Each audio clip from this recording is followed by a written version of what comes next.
I was asking different people what the Christian should consider doing upon the beginning of a brand new year. And my grandson Carter said we should forgive others, which sounds like pretty good advice.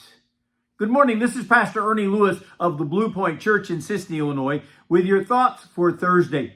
Perhaps you have a pet peeve that will really get under your skin if you don't keep it in check anyway.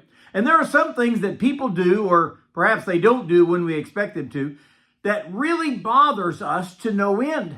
It is certainly something I should forget and be able to forgive, but I find it difficult. Now, I realize that I am not perfect, and I probably do things on a regular basis that upset others also.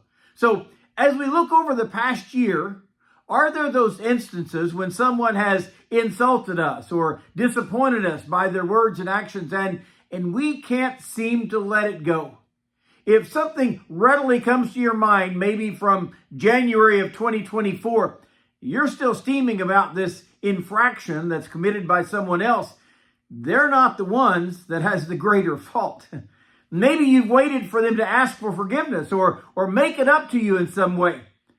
I want you and me to both realize the apology is not coming.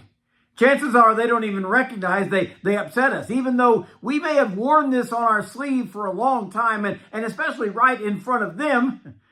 And the chances are pretty great that we may have offended someone else during 2024, and we didn't realize it either.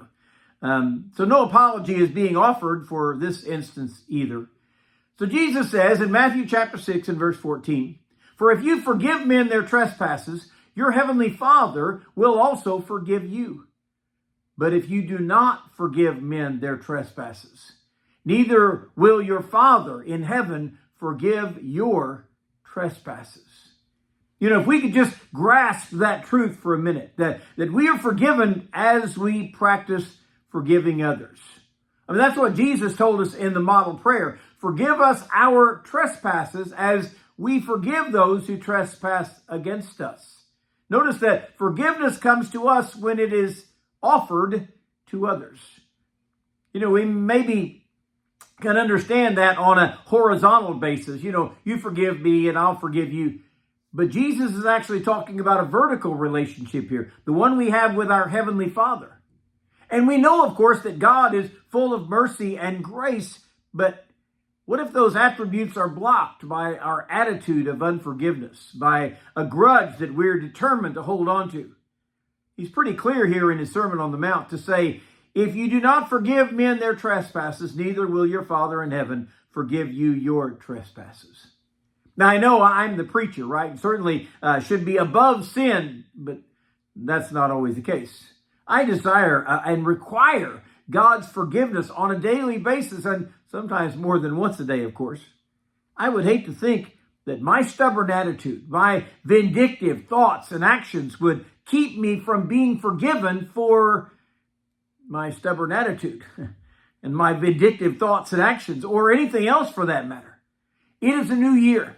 Let's wipe the slate clean to forgive any offense, big or little, and ask for forgiveness from that one that we may know that we have offended. Our attitude certainly has offended God. And then we can pray that model prayer, forgive us our debts as we forgive our debtors. And we can show that kind of love to one another that Peter spoke of in 1 Peter 4:8. We need to have fervent love for one another, for love will cover a multitude of sins.